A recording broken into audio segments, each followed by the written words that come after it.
Thank you very much and welcome to the Truman Institute. My name is Steve Kaplan and I'm the academic director of the Truman Institute. Since I'm going to assume that that smattering of applause was not for me but for our speaker, I'm going to go directly to the introduction and so that we will have as much time as possible with him.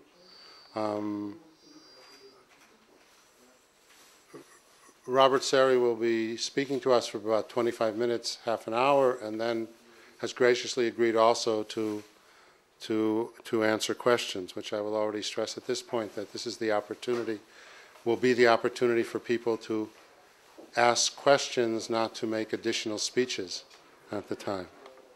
Robert Serry was born in Calcutta.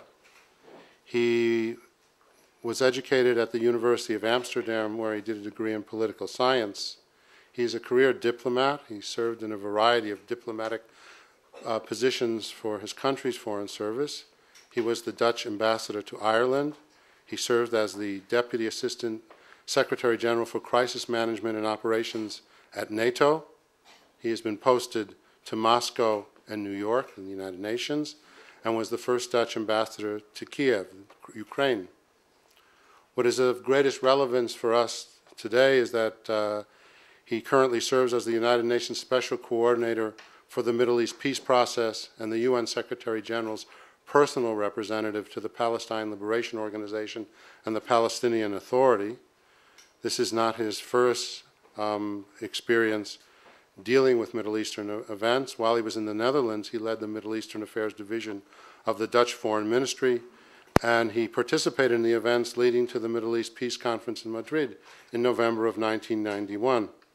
So he brings to us a vast experience in diplomatic issues in general and the Middle East in particular. It is an honor for the Truman Institute to welcome Robert Serry. Thank you.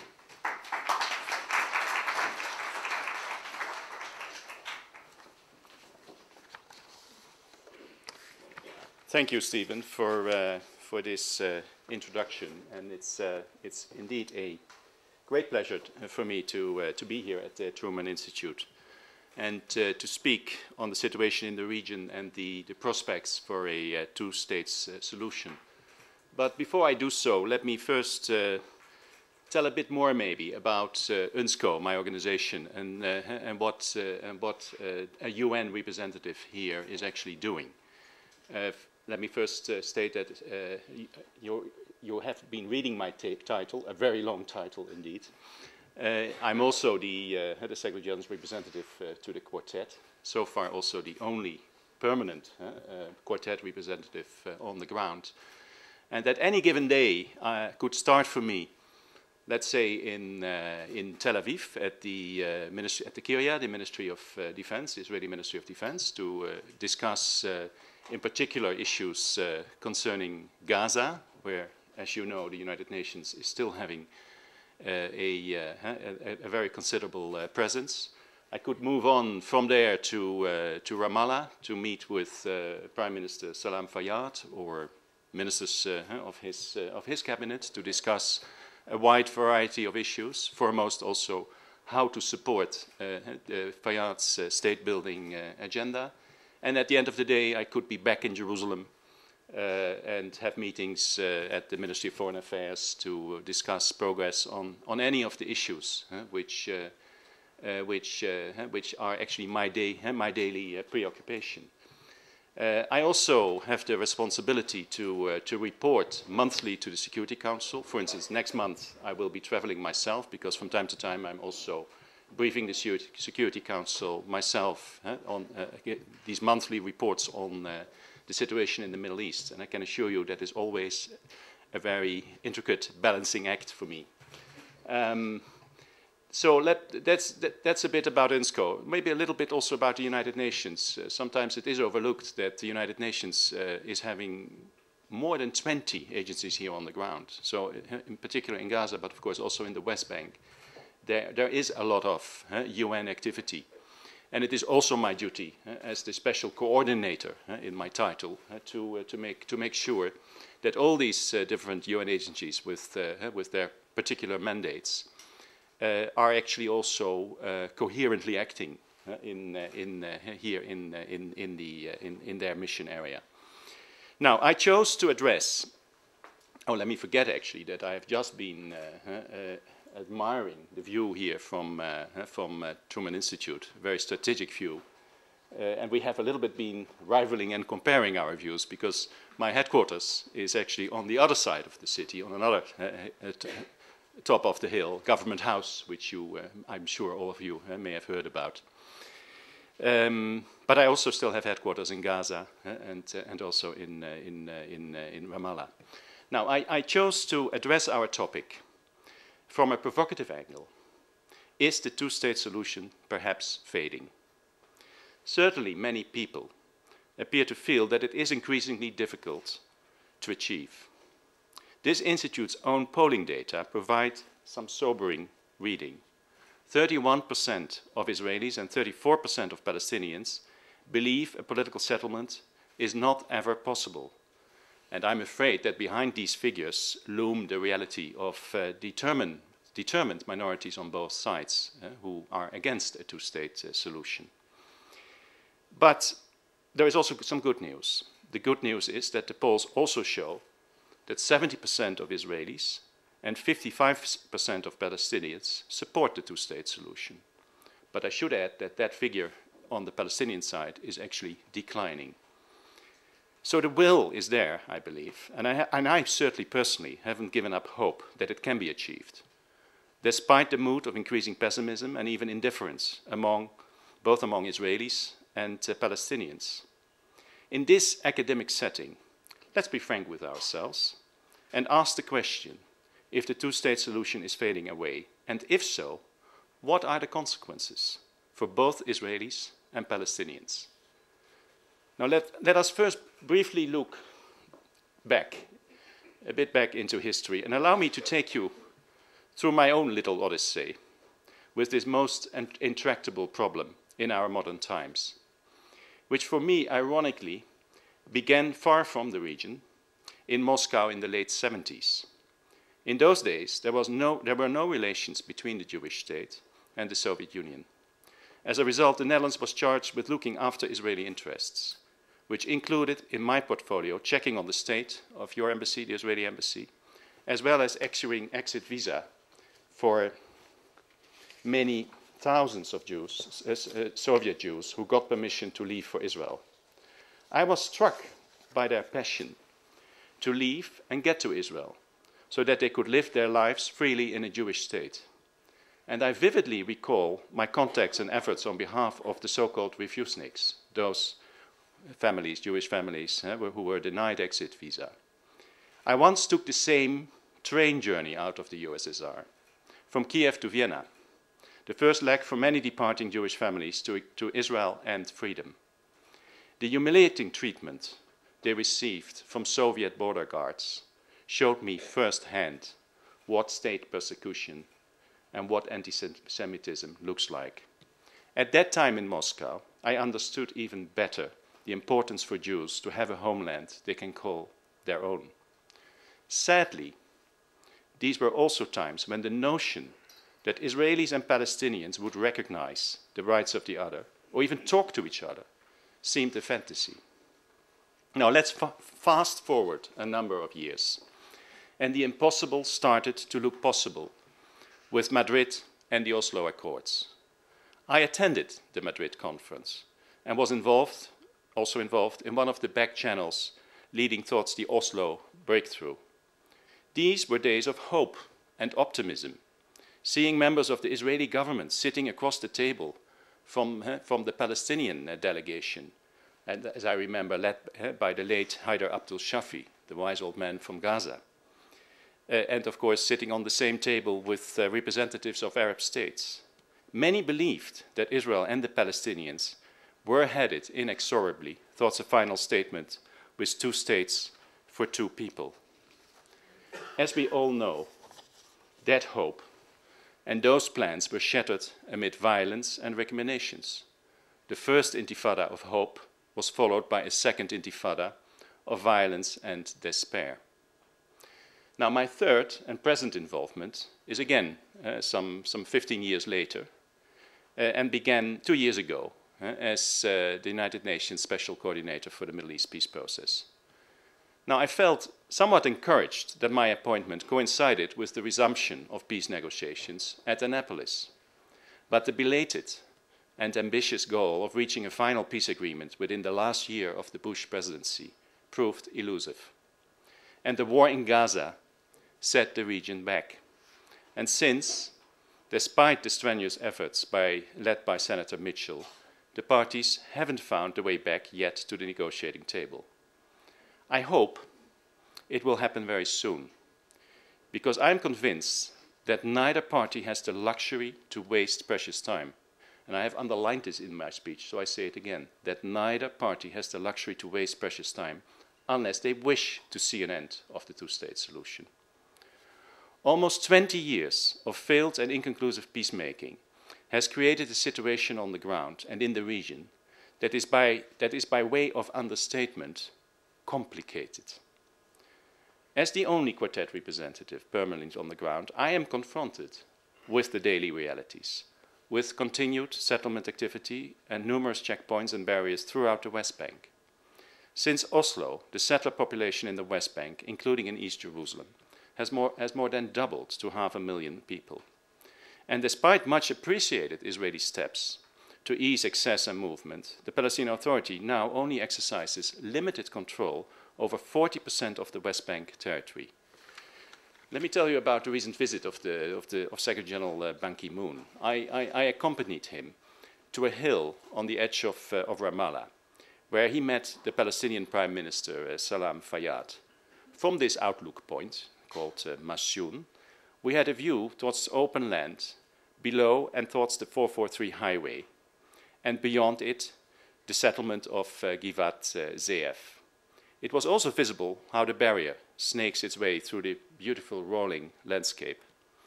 Fayyad pointed out that the land below us belonged to Area B and C, under Israeli control, and he could therefore not make use of it. This is a Palestinian Prime Minister who is doing what Israel has for many years been asking to do, to peacefully develop, bottom up, the democratic and economic foundations for a viable Palestinian state. His achievements, I believe, have been impressive, and I'm sure he will determinedly pursue his state-building agenda, despite the ongoing occupation. Last month in Madrid, during an economic conference, the AHLC conference, and maybe it was symbolic that he did so in Madrid, he announced that the Palestinian Authority expects to be ready for statehood by the summer of 2011. That's next year. And this should be good news for all of us believing in a two-state solution.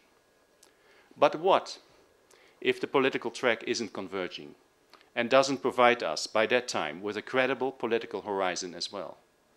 And what about Gaza, where the Palestinian Authority has lost control to Hamas, while still spending about half of its budget to paying salaries, paying for electricity, and more things in Gaza? With no reconciliation in sight, the divide between the West Bank and Gaza is only growing. The situation in Gaza, and I can assure you that as the United Nations representative, I spent a lot of time on Gaza. That situation in Gaza is very troubling, both in political and humanitarian terms. And while the underlying dimensions of the crisis in Gaza are manifold and regionally entwined, it threatens to undermine any efforts towards the two-state solution. I know that Israelis are troubled by a situation where Palestinians can't find work, where children with no prospects for health and education are at risk, and where almost nobody can travel beyond Gaza's very limited horizon. At the current time, it is important we try to manage Gaza and prevent it from sliding downwards, further down the slope of de-development and hopelessness, which is, in turn, I'm afraid, breeding ground for even greater extremism. Israel's recent easing of the blockade is welcome, and I'm grateful to the government for facilitating the entry of some building materials to complete a number of priority UN projects. Let me just tell you a bit about what these projects are. It is, for instance, a project, quite a few of them are actually to improve the water and sanitation situation in Gaza, which is very bad. If you go now to Khan Yunis, you will find a lagoon which is full with sewage waste, and from there it is streaming right into the sea. That happens daily. Now, one of the approved projects at long last, is for the United Nations to build a sewage treatment plant which can remedy this ecological disaster happening every day. Another important project for us is that the Israeli authorities have allowed the completion of a part of the Khan Yunis housing projects. Again, we're not building villas there. This is social housing, which would allow, at least for some Palestinians without shelter, to have some decent homes. As I said, I welcome the fact that since the visit of the Secretary General, the materials are now coming in to do something about these needs, but more needs to be done to ease the plight of the ordinary people. And I have, as I told you, spent months negotiating with the army and security establishments to allow in those materials to complete these projects. Doors, window frames, and other items for these projects, which I believe don't threaten anyone, and they merely allow people who need it to have a decent, have a somewhat decent life. Now, I of course know that for Israelis, Gaza also means the fate of your captive soldier, Gilad Shalit. I was disgusted to see the animated video released last week by Hamas military wing, the Al-Qassam brigades. I note that today a senior Hamas leader, Mahmoud al-Zahar, has distanced himself, has condemned this video. I wish to assure you that the United Nations, also through our own informal contacts in Gaza, will do its utmost for his release and his return to his family. And I recall again the recent visit of the Secretary General, when the Secretary General met with the father and mother of the captured soldier. Now, with respect to Palestinian reconciliation, I'm afraid I expect it to be slow, uneasy, a slow and an uneasy process, culminating at some point in elections. And I believe it would be good if by that time the Palestinians have really something to choose for, something positive, like a two-state solution. And let's think about the alternative, if there would be elections without any hope and a political horizon. I'm traveling enough, as I told you, very often also around in the West Bank, and sometimes I'm giving similar lectures, like I do here, to Palestinian universities. And I think I should share with you the depth of Palestinian gloominess, for instance, which I felt not far from here at the Al-Quds University. It's not far, but a long way, because Abu Dis is now located on the other side of the barrier. Students there are the future, after all, the future leaders of Palestinian society. And when I asked them in the middle of my talk how many believed in the two-state solution, only a very few hands went up, as they see negotiations leading them to a road to nowhere. And during another lecture, a Palestinian student told me she didn't believe in the peace process and therefore didn't like my title. Could she suggest a different one? And she suggested Special Coordinator to End the Occupation and Achieve Peace. I replied that I understood what she meant, but she was giving me another very long title. Now, these tales of Palestinian gloominess may seem remote to you, but they do matter. I understand Israel's security concerns, particularly following the two Israeli withdrawals, first from Lebanon and then from Gaza, which have been followed by increased threats from non-state actors, Hezbollah and Hamas, supported by powerful regional actors.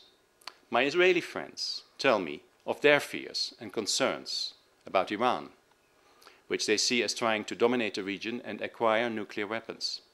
They talk to me about the paramount importance of combating what they see as Iran's hegemonic ambitions, which for them are more urgent than the Palestinian issue. And they raised the issue of the Palestinian divide, casting doubt that there is a credible Palestinian partner that will ever truly accept the Jewish state and give up the right of return. I hear all their fears. I hear all their concerns and the deep-seated insecurity felt by my Israeli friends. So given this, along with this Palestinian gloominess, is the two-state solution indeed fading? Let me try to argue on the contrary, why the present situation is a compelling reason for both parties to waste no further time in seeking a two-state solution as befitting their own best interests.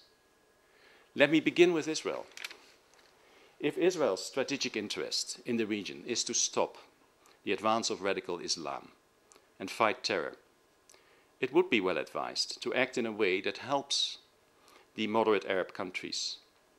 And what I hear loud and clear in moderate Arab capitals like Cairo and Amman, by the way, the only two Arab states that have concluded the peace agreement with Israel, is that they feel undermined by Israel's provocative actions in Palestinian neighborhoods in East Jerusalem, its perceived unwillingness to observe a credible settlements freeze, and by the absence of negotiations and a credible political horizon. They see the land for a Palestinian state and its capital being eaten away by actions on the ground. If the two-state solution is fading, I have to tell you, also based on my contacts with many Arab diplomats, that will then, in all probability, also at some point mean that the Arab Peace Initiative may be no longer there. The Arab Peace Initiative, which is still offering to multiply for Israel peace with Palestinians into peace with all the 22 members of the Arab League. I also believe that Israel will be well advised to understand the consequences of a fading two-state solution. To me, the choice looks agonizing. Either keeping the democratic character of Israel, but losing its Jewish identity. As you all know, Palestinians will become the majority over time, in a decade or so. Or, as your own defense minister, Barak, warned in Herzliya, becoming an apartheid state, ruling indefinitely over a restive and growing Palestinian population, no secure and recognized borders, increasingly isolated, and ostracized in the region and worldwide. Frankly, and I say this with a heavy heart to you, do you really believe that the present status quo is in your interest, and that in the longer run, Israel can remain what it today still is, a democratic, pluralist, and astonishingly vibrant and resilient society, a homeland for a solid Jewish majority and source of pride and identity of millions of Jews all around the world? Every Palestinian, I believe, should know that if he wants a two-state solution, time is definitely not on his side. Every day he sees the cranes and the earth movers working in settlements on land that is supposed to become part of the future Palestinian state. No wonder he starts to disbelieve. But for Palestinians to seek their destiny in a one-state solution, I don't believe that's much of a choice for them either. Isn't it a bit of an illusion for Palestinians to think that time would make them a majority with democratic and equal rights in one state? When is that supposed to happen? In 20, 50, or 100 years? Wouldn't they be better off in aspiring and believing in what Salam Fayyad is doing, building the foundations of a viable Palestinian state that will one day, and hopefully sooner than later, serve as the proud homeland for all Palestinians, whether they live there already or chose to come back to that Palestinian state? That is, I believe, the better alternative for them as well. So let me try to draw some conclusions. I'm afraid, indeed, the two-state solution is fading if the parties think they still have the luxury of time and believe they can continue to postpone decisions on some of the core issues for later.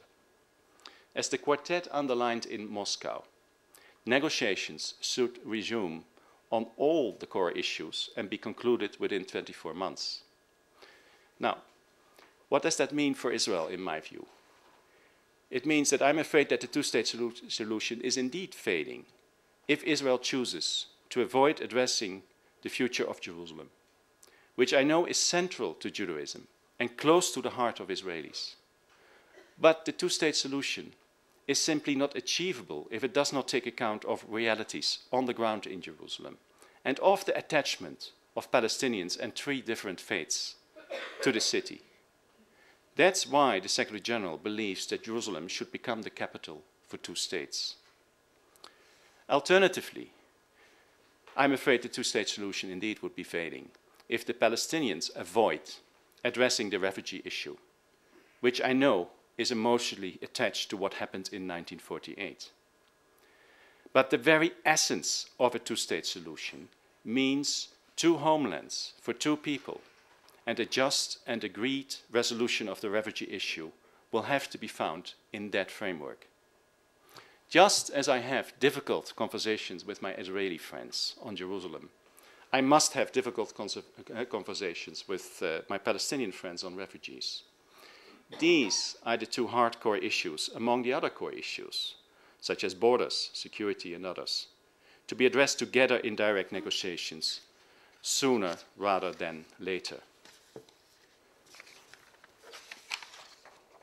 As you know, Senator Mitchell was here last week in yet another attempt to revive negotiations, stalled now for longer than 1 year. He briefed me on his efforts, and I'm hopeful that he is making progress, and I hope very soon. Let me assure you that the United Nations is fully supportive of the US-led efforts to resume serious and meaningful negotiations. In fact, I believe the international community has never been so united on the two-state solution as the only political way forward, as ultimately in the best interest of both Israel and the Palestinians, the region, and the world at large. I strongly felt this sense of shared goals, this sense of unity of purpose at the Quartet's last meeting in Moscow, where a 24-month period for negotiations was proposed to reach an agreement. While US leadership will be indispensable, the parties will find the Quartet proactively on their side if they resume negotiations. Now, if the two-state solution would be realized, we would finally be making a full historical circle. After all, the international community envisaged this land to be partitioned and shared by 2 peoples in its UN Resolution 181 in 1947. And I probably don't have to remind you, but I still do, that that resolution was mentioned 4 times in your Declaration of Independence. Last week, Israel celebrated its 62nd birthday. I sincerely hope that the birthright of the long-envisaged Palestinian nation, living in peace and security with Israel and its other neighbors, will be negotiated and agreed within the next 24 months. Otherwise, it may be too late. Thank you.